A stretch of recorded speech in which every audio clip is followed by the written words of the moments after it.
صلی اللہ علیہ حبیبہ سیدنا محمد وعلی آل سیدنا محمد وبارک وسلم۔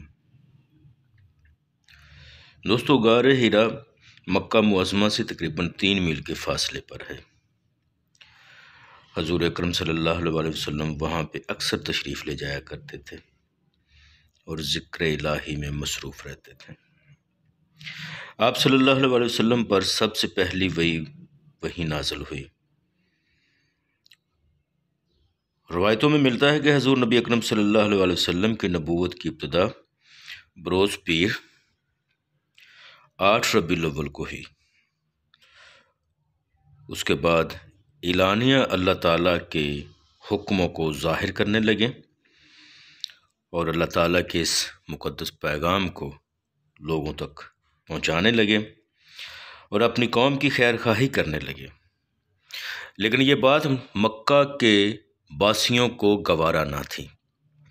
وہ حضور اکرم صلی اللہ علیہ وسلم پہ ظلم و جبر کرنا شروع کر دیا انہوں نے، تو ستم کرنے لگے وہ۔ اسی دوران آپ صلی اللہ علیہ وسلم اہل بیت کے ہمراہ شہب ابی طالب میں مسور ہوئے۔ وہی مکہ شہر سے باہر ایک پہاڑی سلسلہ ہے، وہاں پہ قید کر دیا گیا تھا بنو ہاشم کے لوگوں کو۔ جب آپ وہاں سے نکلے تو آپ کی عمر مبارک 49 برس تھی۔ اس کے بعد جب 8 مہینے 21 روز گزرے تو حضرت ابو طالب کی وفات ہو گئی۔ حضرت ابو طالب کی وفات کے 3 روز بعد حضرت خدیجہ کی وفات ہوئی۔ پھر جب 50 برس 3 مہینے کی آپ صلی اللہ علیہ وسلم کی عمر مبارک ہوئی تو آپ صلی اللہ علیہ وسلم کی خدمت میں جنات حاضر ہوئے اور اسلام سے مشرف ہوئے۔ جب آپ کی عمر مبارک تقریباً 51 برس ہوئی تو آپ صلی اللہ علیہ وسلم کو اللہ تعالیٰ نے معراج سے مشرف فرمایا۔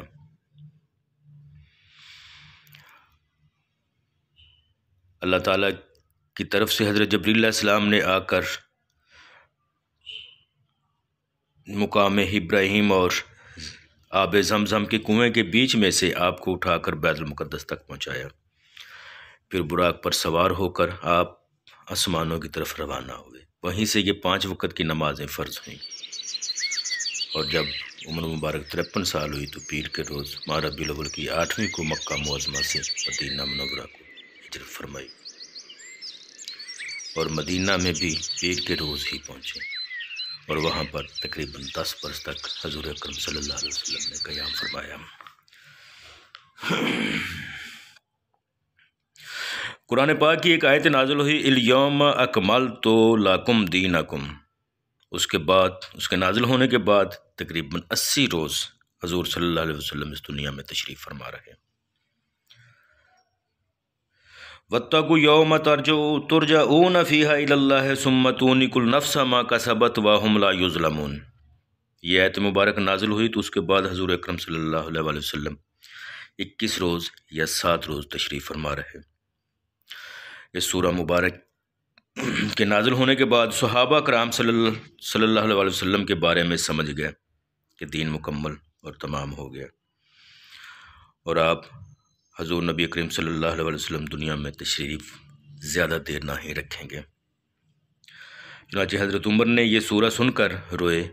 اس سورہ کے نازل ہونے کے بعد حضور صلی اللہ علیہ وسلم نے خطبہ فرمایا کہ اللہ تعالیٰ حکم دیتا ہے کہ ایک بندہ جس کو اللہ تعالیٰ نے اختیار دیا ہے چاہے دنیا میں رہے یا دنیا کو چھوڑ دیں، اور اس بندے نے اللہ تعالیٰ کے پاس جانے کو